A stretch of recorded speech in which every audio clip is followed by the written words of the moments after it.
সকাল কাকলি cooking blog থেকে সবাইকে স্বাগত জানিয়ে আজকে ভিডিওটা শুরু করলাম। তো এখন আমি চলে এসেছি, দেখুন বেগুন বাড়িতে বেগুন তোলার জন্য এসে গেছি। দেখুন এই গাছগুলো কত বড় বড় বেগুন হয়েছে। এই যে দেখুন, এই বেগুনটা তুলে নেব।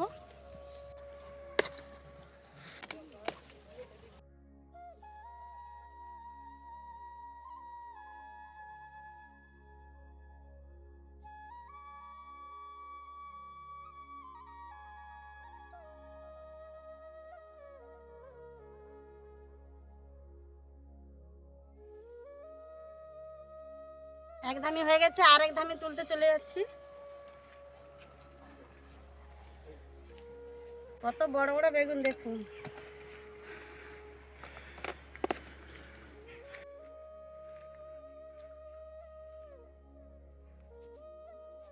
তো বন্ধুরা, বেগুন তোলা হয়ে গেছে, এখন চলে যাব মাশরুমের পকোড়া ভাজার জন্য।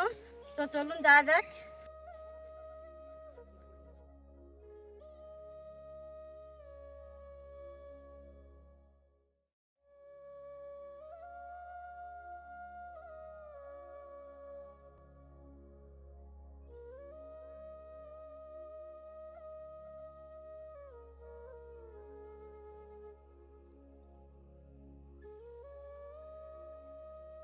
তো বন্ধুরা দেখুন, আমি মাশরুমের পকোড়া রেসিপি নিয়ে চলে এলাম।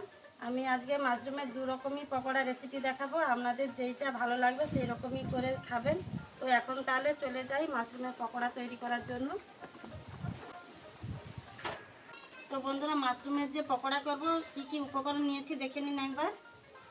এখানে নিয়েছি মাশরুম, আর এই যে একটা ডিম নিয়েছি, নুন, হলুদ গুঁড়ো, লঙ্কা গুঁড়ো, আর এটা আছে খাবার সোডা, আর জোয়ান নিয়েছি একটুখানি, পেঁয়াজ কুচি, আদা রসুন ছাড়িয়ে রেখেছি বেটে নেবো, আর লঙ্কা কুচি, আর এখানে আছে বেসন। এই হলো আমার উপকরণ। তো এখন আমি একটুখানি বেসন গুলিয়ে নেবো, যেহেতু দু রকমই পকোড়া হবে।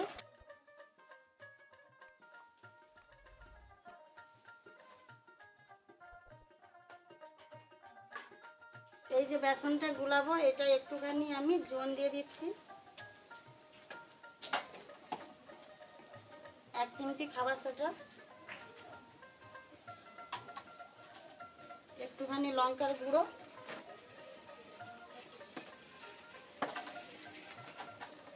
হলুদ গুঁড়ো, স্বাদ মতো নুন দিয়ে দিচ্ছি। আমি পকোড়ার জন্য বেসনটা গুলে নিচ্ছি।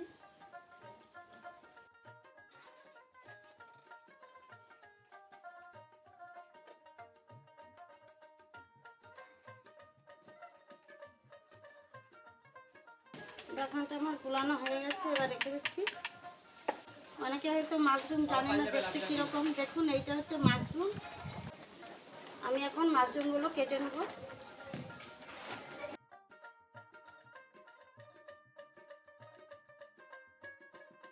এইটাকে ফেলে দিতে হবে।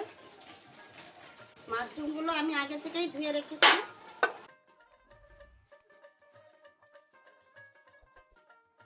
এরকম করে মাশরুমগুলো সব কেটে নেব। তো মাশরুমগুলো আমার কাটা হয়ে গেছে। এবার আমি এই মাশরুমটা আলাদা করে ভাজবো। এটা একটু নুন আর একটু হলুদ মাখিয়ে দেবো। একটু নুন দিচ্ছি আর একটুখানি হলুদ দিয়ে এইটা মাখিয়ে নেব। এক ধরনের পকোড়া করব। এটা রেডি হয়ে গেছে। আর এটার জন্য আমি আদা রসুন বেটে নেব। আমি এবার আদা রসুনটা বেটে নিচ্ছি।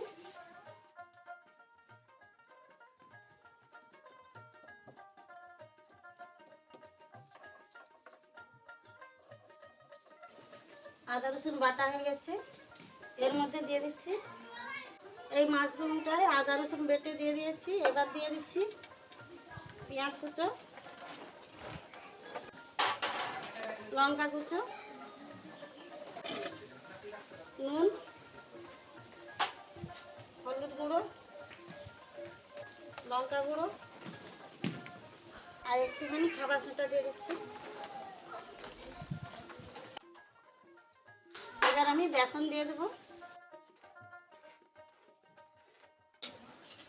আমি এখানে জল ব্যবহার করব না, একটা ডিম নিয়েছি, ডিমটা ফাটিয়ে দিয়ে দেবো। সব উপকরণ দিয়ে দিয়েছি, এবার আমি এইটা মাখিয়ে নেব। মাশরুম থেকে এমনিতেই জল বেরোবে, তাই জল দিলাম না। দেখুন পকোড়ার জন্য একদম রেডি হয়ে গেছে মাশরুম। বন্ধুরা মাশরুম বাজারেই পাওয়া যায়, আপনারা চাইলে বাজার থেকে কিনে নিতে পারেন। আমি এবার উনুনটা ধরিয়ে দেব। উনুনটা ধরিয়ে দিয়েছি, এবার কড়াটা তুলে দেবো। কড়া গরম হয়ে গেছে, আমি এবার তেল দিয়ে দিচ্ছি। তেলটা গরম হয়ে গেছে, এবার আমি পকোড়াগুলো ভেজে নেব। এইটা শুধু বেসনে ডুবিয়ে ভাজবো এই পকোড়াটা। আর দেখুন এখানে বেসনটা গুলিয়ে নিয়েছি, এবার একটা একটা এরকম ডুবাবো, ভেজে নেব।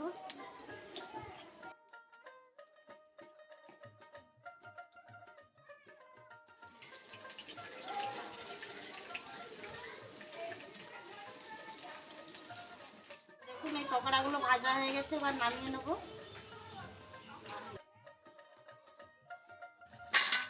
দেখুন আরেকবার ভেজে নিচ্ছি। এটা শুধু মাশরুমের পকোড়া বলে একটু বড় বড়ই কেটেছি।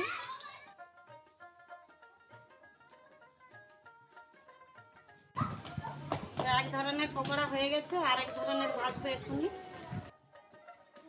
তো বন্ধুরা ওইটা তো শুধু মাশরুমের পকোড়া করেছি, আর এটাই দিয়েছি পেঁয়াজ, কাঁচা লঙ্কা কুচি, ডিম, এটাই অনেক কিছু আছে। তো মাশরুমের ভাগটা একটু বেশিই আছে, পেঁয়াজটা কম আছে, না হলে মাশরুমের কোনো স্বাদ পাওয়া যাবে না। এবার আমি এই পকোড়াগুলো ভেজে নেব।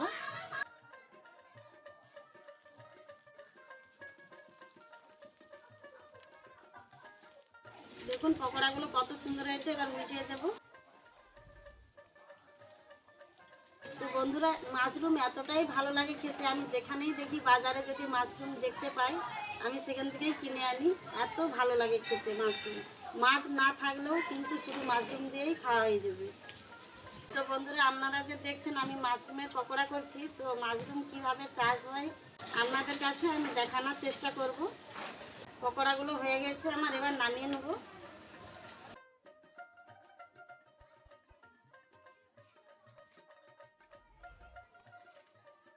আর একবার ভেজে নেব।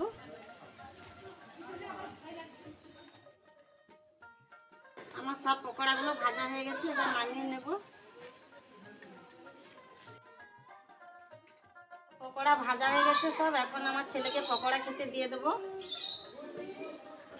প্রথমে দিয়ে দিচ্ছি এই যে সস, সস দিয়ে খেতে খুব ভালো লাগবে। এই পকোড়া দুটো দিয়ে দিচ্ছি,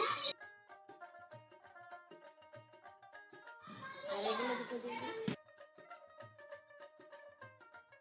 এটা এমনি বেসন দিয়ে ভেজেছি, আর এইটা সব কিছু পেঁয়াজ, ডিম, অনেক কিছু আছে এতে।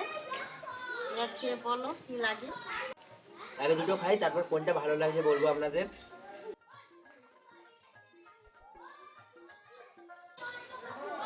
একদম মজমজ করছে একদম। সত্যি খুব মজমজ হয়েছে। এই যে সব কিছু দিয়ে যেটা বানিয়েছে এটাই ভালো লাগছে। আপনারা এবার দুটোই বানিয়ে দেখতে পারেন, আপনাদের এবার কোনটা ভালো লাগে। সবার স্বাদ তো আর একই নয়, আমার এটা বেশি ভালো লাগছে। যদি তাড়াতাড়ি করতে চান যে ঝটপট করে এক্ষুনি করে খাবো, তাহলে এই পকোড়াটা করতে পারেন। এটা একদম 10 মিনিটে তৈরি করে ফেলবেন, খুব সহজ বানাতে। মাশরুমটা কেটে একদম বেসনে ডুবে সঙ্গে সঙ্গেই ভাজা হয়ে যাবে যদি না সময় থাকে। আর এইটা করতে একটু সময় লাগবে, আধ ঘন্টা তো সময় লাগবেই। তো বন্ধুরা আমার এই মাশরুমের পকোড়া রেসিপি যদি ভালো লেগে থাকে আমার ভিডিওটা লাইক করবেন, শেয়ার করবেন, সাবস্ক্রাইব করে আমার পাশে থাকবেন। তো আজকের মতো ভিডিওটা আমি এখানেই শেষ করলাম। সবাই ভালো থাকবেন, সুস্থ থাকবেন, টাটা।